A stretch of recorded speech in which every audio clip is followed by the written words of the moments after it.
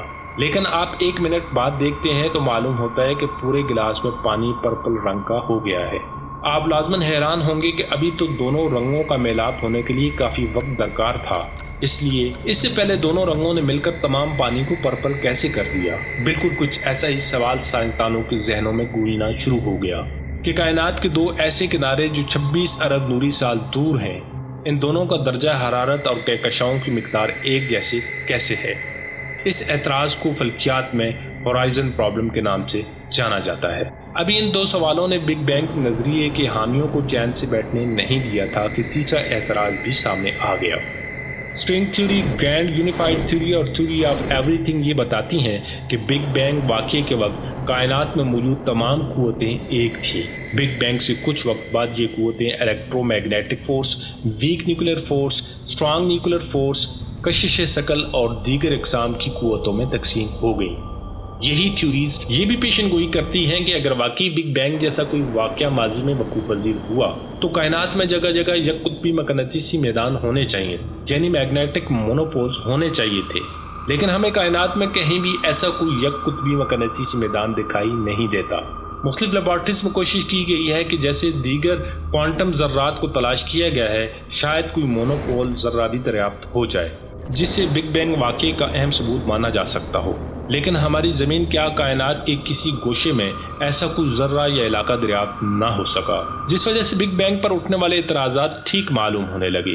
یک قطبی مقناطیس کی غیر موجودگی کے اعتراض کو مونوپول پرابلم کے نام سے جانا جاتا ہے۔ اسی تیسرے اعتراض کو سمجھنے کے لیے کئی سائنسدانوں نے سرتوڑ کوششیں کی، مگر 1979 میں ایلن گوتس نے اس کا ممکنہ حل پیش کیا، جس کو آج ہم انفلیشن تھیوری کے نام سے جانتے ہیں۔ ایلن گوتس نے بتایا کہ ہماری کائنات بگ بینگ کے باعث پیدا ہوئی، لیکن پیدائش کے پہلے سیکنڈ کے کھربویں سے بھی کم سیکنڈ میں یہ کائنات اچانک ایک ذرے سے پھیل کر بے پناہ وسیع ہو گئی اور پوری کائنات کی شکل اختیار کر گئی۔ یہ انفلیشن کا دور 1 سیکنڈ سے بھی کم وقت کے لیے تھا اور اس میں کائنات روشنی کی رفتار سے لاکھوں گنا تیزی سے پھیل گئی۔ یہاں پر عموماً فزکس کے طلبہ سوال کرتے ہیں کہ آئنسٹائن کی تھیوری کے مطابق کوئی بھی چیز روشنی سے تیز حرکت نہیں کر سکتی، تو کائنات کیسے روشنی سے لاکھوں گنا تیزی سے پھیل گئی؟ اس کا جواب یہ دیا جاتا ہے کہ کائنات کے اندر قید کوئی بھی چیز روشنی سے تیز سفر نہیں کر سکتی، لیکن کائنات بذات خود کسی بھی رفتار سے پھیل سکتی ہے۔ انفلیشن تھیوری کے ممکنہ ثبوت بھی کائنات میں ملے ہیں، مگر ان کے متعلق سائنسدان چونکہ خود ابہام کا شکار ہیں، اس لیے ان کو بطور ثبوت اب تک تسلیم نہیں کیا گیا۔ سائنسدانوں کے مطابق ہماری کائنات میں یہ انتہائی عجیب دور گزرا ہے جس میں اچانک سے کائنات ایک ایٹم سے بھی چھوٹے ذرے سے عظیم کائنات میں تبدیل ہو گئی۔ یہ اچانک سب کچھ ایسا کیوں ہوا؟ خیال یہ ظاہر کیا جاتا ہے کہ جیسے روشنی اور دیگر کوانٹم پارٹیکلز موجود ہیں، ویسی انفلیشن کا باعث بننے والے انفلیشن نامی ذرات بھی کائنات میں موجود ہیں۔ 2012 میں سائنسدانوں نے سرن لیب میں اس جیسا ہی ایک ذرہ دریافت کیا تھا، لیکن تحقیق سے معلوم ہوا کہ وہ ذرہ دراصل ہگز بوزون ہے جو کائنات میں ستارے اور دیگر مادے کی پیدائش کا باعث بنا۔ تجربات کے ذریعے انفلیشن کا باعث بننے والے ذرے کی موجودگی کو معلوم کرنے کی کوشش کی جا رہی ہے۔ اگر انفلیشن نامی ذرہ در حقیقت دریافت ہو گیا تو اسے کائنات کی پیدائش کے فوراً بعد بننے والا پہلا ذرہ ہونے کا اعزاز حاصل ہو جائے گا۔ انفلیشن تھیوری کے ذریعے ہمیں بگ بینگ پر اٹھائے جانے والے پہلے اعتراض کا جواب بھی مل گیا۔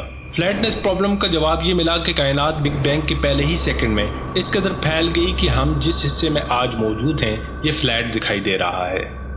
جیسے آپ نے ایک فٹ بال پر پاؤں رکھا ہو اور وہ فٹ بال اچانک سے پھیل کر زمین جتنی بڑی ہو جائے تو آپ کو وہی فٹ بال گول کے بجائے فلیٹ دکھائی دینا شروع ہو جائے گی۔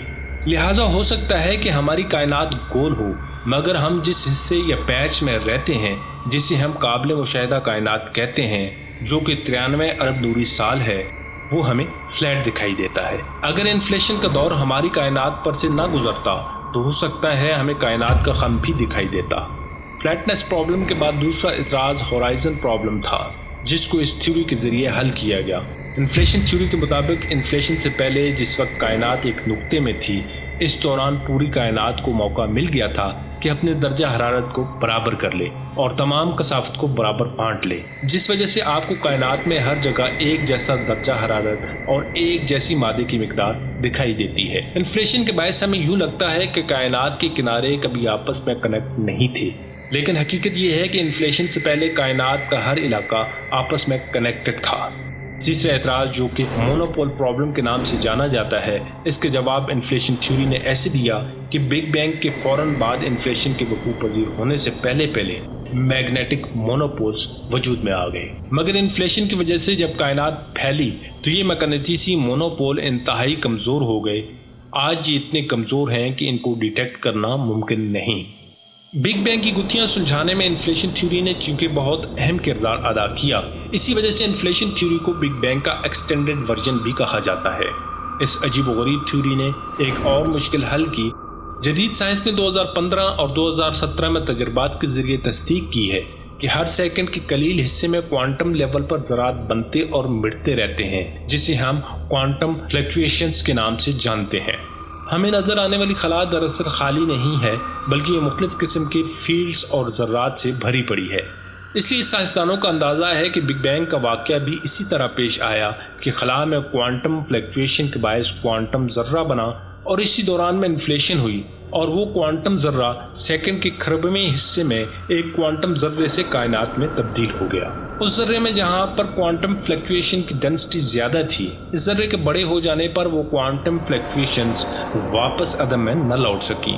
ان جگہوں میں مادہ بننا شروع ہو گیا جو کروڑوں سال بعد ستاروں کی شکل میں سامنے آیا، جبکہ بقیہ خالی جگہ خلا بن گئی۔ جدید سائنس جو کائنات کو سمجھتی جا رہی ہے، کائنات اتنا ہی حیران کن رویہ دکھانا شروع ہو گئی ہے۔ اگر ہم ٹھیک سمت میں جا رہے ہیں تو سوال پیدا ہوتا ہے کہ یہ سب کچھ اور ہماری کائنات جس کوانٹم پارٹیکل سے وجود میں آئی، جس نے صرف ایک سیکنڈ کی قلیل مدت کے لیے جنم لیا تھا لیکن انفلیشن کے باعث امر ہو گیا، کیا یہ سب کچھ صرف ایک حادثہ تھا؟ کیا ہم سب یہاں تک کہ ہماری کائنات عدم سے وجود میں آئی؟ کیا یہ بھی ممکن ہے کہ آج کسی کوانٹم ذرے میں انفلیشن ہو جائے اور ہماری کائنات کے اندر ہی نئی کائنات وجود میں آ جائے؟ سائنسدان ہر دن اس متعلق تحقیق میں آگے بڑھ رہے ہیں، لیکن کائنات کے متعلق ایک پہلی ہم سلجھا نہیں پاتے کہ دوسری گتھی سلجھنے کے لیے منتظر کھڑی ہوتی ہے۔ کائنات کا یہ عجیب رویہ اسی خاطر ہے کہ ہم ابھی اپنے نظام شمسی سے باہر نکل نہیں پائے، جس کا احاطہ فقط ایک نوری سال ہے، جبکہ ہماری قابل مشاہدہ کائنات 93 ارب نوری سال ہے، اور اس سے باہر موجود کائنات کتنی وسیع ہے اس کا سوچنا بھی محال ہے۔ ناظرین، اس کے ساتھ ہی ہماری آج کی یہ ویڈیو یہاں پر اختتام پذیر ہوتی ہے۔ اگر آپ کو ہماری آج کی یہ کاوش پسند آئی ہو تو اپنے دوست احباب کے ساتھ ضرور شیئر کیجیے۔ اللہ تعالی ہم سب کا حامی و ناصر ہو، آمین۔